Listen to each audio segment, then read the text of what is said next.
of course, when you study bees, like in an area like this, bees are free to fly around you. And for them, you are part of the scene. So you are part of their environment. So the first thing you see when the bee goes out and you are here, they will fly around you and scan you. Basically, they take an internal picture of the environment and you are part of the environment. So the next time the bee comes in this area, she expects to see you. If she doesn't see you, then she will search for you, basically. If the day after you go in a different location, not so far, the bee will be a bit confused because you are not in the same place as before. So she will scan you again. And if you move again, she will search for you and scan you in a new direction to learn the new visual scene. For them, it's crucial to learn the scene because the scene is the location of their nest. And the bee has to come back to the nest each time she goes out, otherwise she dies. So in a sense, there's a communication between the bees and us.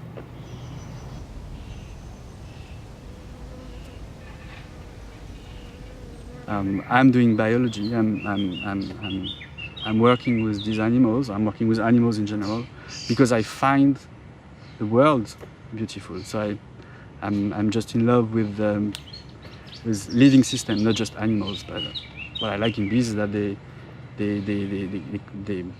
work together with plants, for instance. So they exploit their products, nectar and pollen, but in exchange they make their reproduction possible. So I think this world is just a beauty, a pure concentrate of beauty.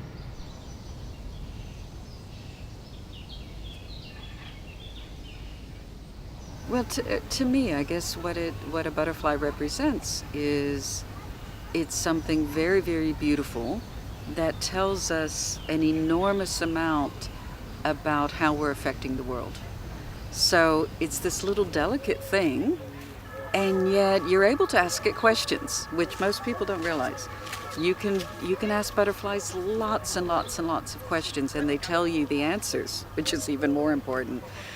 They're evolved to try to capture the heat from the sun.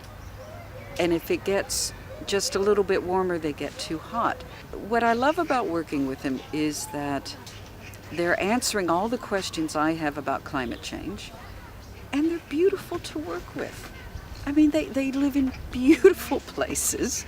In a sense, they take me to beautiful places, and I can see that place through their eyes. Because I'm living there too. Just like they're living there. I'm living in a tent and waking up every morning when they wake up and going to bed when they go to bed and seeing it, this rhythm, this day-to-day rhythm, it centers me in a way that nothing else I've ever experienced does.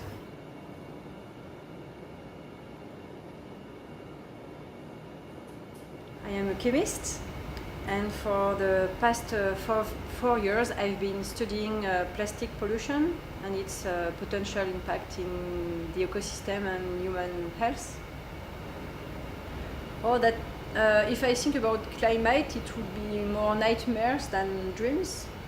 But I think the plastic and the climate change are related. It's our way of life, our way of consuming things that is responsible of the climate change, and plastic is symptomatic of our consumption and the way we are wasting things, and so both things are related.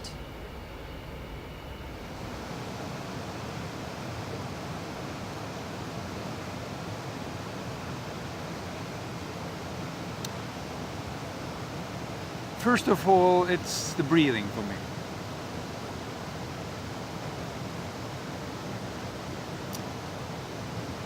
Part of my education in biology, earth system science, was to understand that this air that I breathe right now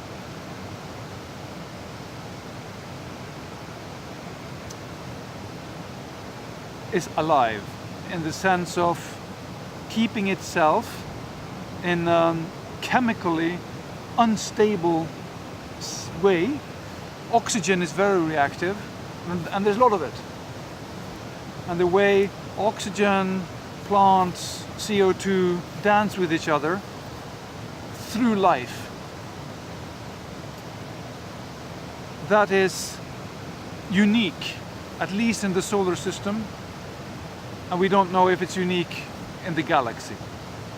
Only Earth has this atmosphere composition where life interacts with the air in such a way that the air cares for life and life cares for the air.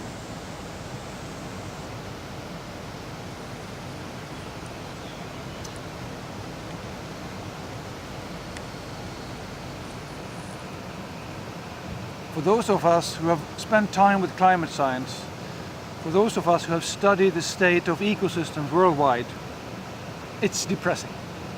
It's just very depressing. The facts, the rational analysis of the biosphere, it's insanely depressing. People may get sick,